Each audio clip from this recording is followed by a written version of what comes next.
Hello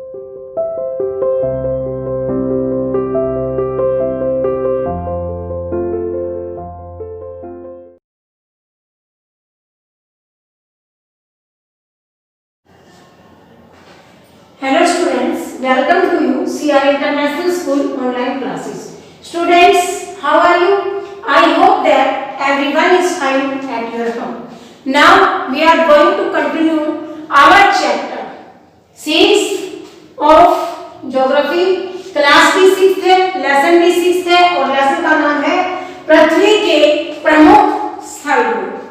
ठीक है, आज हमने कल पर्वतों के बारे में अपने टॉपिक को कंप्लीट कर लिया था।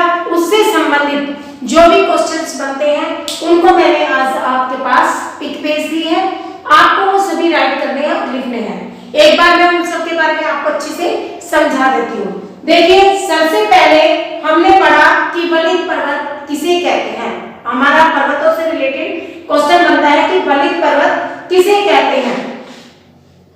वलित पर्वत पृथ्वी की आंतरिक गति के कारण धरातलों के जो पृथ्वी के अंदर भूपरपट्टी है उसके अंदर जो हलचल होती है उसके कारण बनते हैं। पृथ्वी की आंतरिक गति में हलचल के कारण इनका निर्माण होता है वलित पर्वतों का।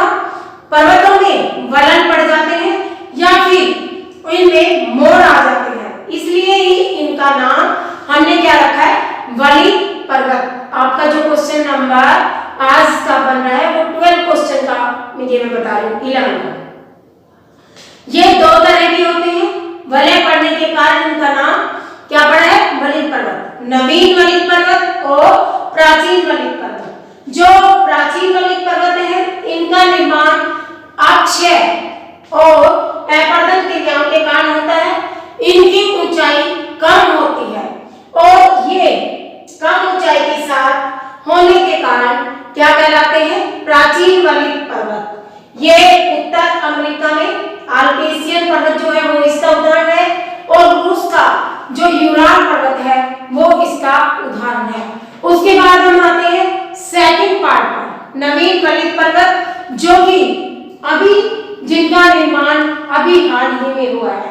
ये गोल होते हैं, दिखने में गोल से दिखते हैं और इनका निर्माण बहुत अधिक समय पहले का नहीं अभी का ही है। ये इनके उदाहरण जो है वो है अमेरिका का रॉकीज पर्वत और दक्षिण अमेरिका का एंडीज पर्वत आदि। उसके बाद हम आते हैं अपने नेक्स्ट क्वेश्चन पर कि बृहस्पति या ब्लैक पर्वत किसे कहते हैं। पृथ्वी का जब बहुत बड़ा भाग टूट जाता है, बृहस्पति का मतलब है भ्रंश हो जाना, टूट जाना, अपघटित हो जाना। पृथ्वी का जब बहुत बड़ा भाग टूट जाता है और ऊर्ध्वाधर रूप से यानी कहीं ऊंचा उठ जाना और कहीं नीचा, उसके कारण ऊर्ध्वाधर बृहस्पति या ब्लैक पर्वतों का निर्माण होता है। इन पर्वतों का उदाहरण है ब्लैक पर्वतों का जो उदाहरण है वो है यूरोप महाद्वीप में वाल्सेस पर्वत और ये मध्य भाग जो होता है यूरोप महाद्वीप का वाल्सेस पर्वत और भ्रंश घाटी की जो राइन नदी है वो इसका सबसे उत्तम उदाहरण है। ये इसी में से एक क्वेश्चन और निकलता है कि हम हार्स्ट यानी उत्तरखंड किसे कहते हैं और भ्रंश किसे कहते हैं। मैंने बताया ना टूटी हुई भाग को, तो उसी से क्वेश्चन और निकलता है। तो जब धरती के अंदर हलचल होती है तो उसके कारण पृथ्वी का कुछ भाग ऊपर उठ जाता है जिसे हम कहेंगे उत्तखंड यानी जमीन से ऊपर उठे हुए भाग को उत्तखंड और जो जमीन से नीचे धंस जाता है उस भाग को हम कहेंगे द्रोणिका भ्रंश। भ्रंश यानी धंस गया, टूट गया, ऊपर उठा वो हिस्सा क्या कहलाएगा, उत्तखंड। ठीक है, उसके बाद आता है ज्वालामुखी पर्वत का निर्माण कैसे होता है। तो ज्वालामुखी पर्वत का निर्माण जो है वो ज्वालामुखी विस्फोट के कारण ही होता है। जब पृथ्वी के अंदर, यहाँ पर लिखा हुआ है कि ज्वालामुखी पर्वत का निर्माण कैसे होता है, तो जब पृथ्वी के अंदर ज्वालामुखी फटता है तो एक लावा के रूप में, गर्म पदार्थ के रूप में बाहर आता है और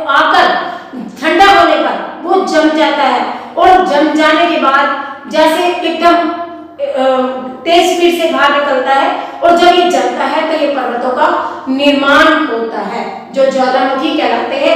मेन इसका निर्माण ज्वालामुखी फटने के कारण ही होता है, पृथ्वी में आंतरिक गति की हलचल के कारण। इसका जो उदाहरण है वो है किलिमंजारो पर्वत, जो अफ्रीका में है, और जापान में फ्यूजियामा पर्वत। उसके बाद आते हैं कि अवशिष्ट पर्वतों का निर्माण कैसे होता है, उसका वर्णन कीजिए।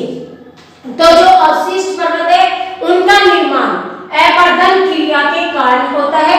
अपरदन यानी जब पानी चट्टानों से टकराता है तो टूट फूट की अपक्षय की क्रिया होती है, जिसके कारण इन पर्वतों का, अवशिष्ट पर्वतों का निर्माण होता है।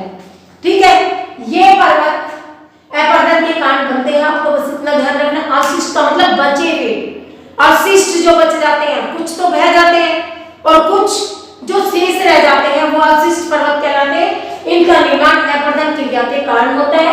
इनका उदाहरण अपने भारत में मिलता है। नीलगिरी पहाड़ियां और राजस्थान की जो पहाड़ियां है वो अवशिष्ट पर्वतों का उदाहरण है। अमेरिका की जो मेसा और भुट्टा की पर्वत है वो भी इसी का एग्जाम्पल है।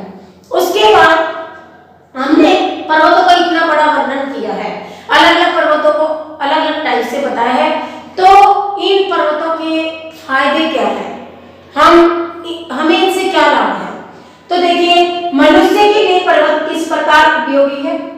पर्वत सबसे पहले तो जल के भंडार हैं। इनसे विभिन्न प्रकार की अनेकों नदियां निकलती हैं, जिससे हमें स्वच्छ साफ पेयजल मिलता है। और वो जल पीने के साथ साथ हमारे दैनिक जीवन में जो हम दैनिक क्रिया करते हैं उसमें काम आता है। और उसके अलावा उससे जल विद्युत का उत्पादन होता है, उससे हम सिंचाई कर सकते हैं अपने कृषि में, और हमें उसी जल से, जहां पर जल के ज्यादा स्रोत है वहां पर जल यातायात भी आगे बढ़ाया जा सकता है, विकसित किया जा सकता है। उसके बाद जो पर्वत श्रृंखलाएं हैं ये हमारे देश में शत्रुओं के आक्रमणों के विरुद्ध हमारी रक्षा करती हैं। एक प्रहरी, एक रक्षक, एक दीवार के रूप में ये खड़ी हुई हैं, जो शत्रुओं के हमले से हमें बचाती हैं। उसके बाद पर्वतों से हमें अनेक बहुमूल्य चीजें प्राप्त होती हैं। बहुमूल्य कच्चे पदार्थ मिलते हैं, जैसे जड़ी बूटियां मिली, उनसे हम दवाइयां बनाते हैं। हमें पर्वतों से लकड़ी मिली, उनसे हम कागज बनाते हैं, ईंधन में यूज कर सकते हैं, फर्नीचर बना सकते हैं, दिया सलाई है, मसाले हैं, गोंद है, फल फ्रूट है, सब्जियां, अनेकों लाभ हैं पर्वतों पर जो बन मिलते हैं उनसे।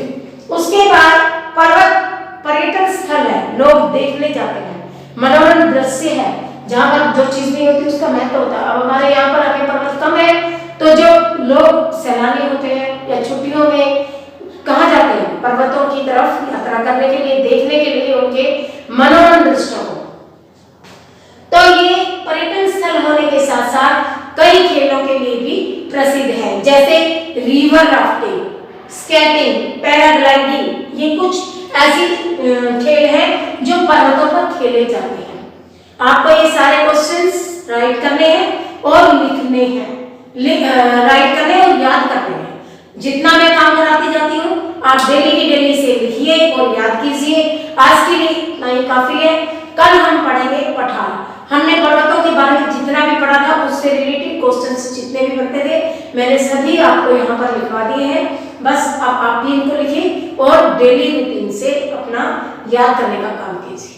ओके, कल नेक्स्ट टॉपिक और नेक्स्ट क्वेश्चंस के साथ आपसे मिलते हैं। Thank you very much.